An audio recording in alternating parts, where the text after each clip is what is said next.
پہلی حدیث ان العلماء ورثۃ الانبیاء، کہ بے شک علماء جو ہیں وہ انبیاء کے وارث ہیں.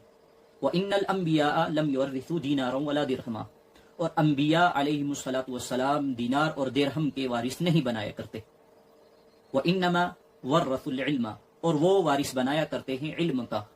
یا فمن اخذه بحظ وافر، جس شخص نے علم حاصل کر لیا اس نے اس وراثت میں سے حصہ لے لیا. دوسری حدیث اس کا ترجمہ بتا دوں، فقیہ واحد اشد علی الشیطان من الف عابد. ایک فقیہ علماء ہی کو کہتے ہیں، علماء میں سے ایک ایسے شخص کو کہتے ہیں جس نے علم حدیث، علم قرآن کو اس طریقے سے پڑھا ہو کہ ان سے موجودہ اور پیش آنے والے تمام مسائل کا حل نکال سکے.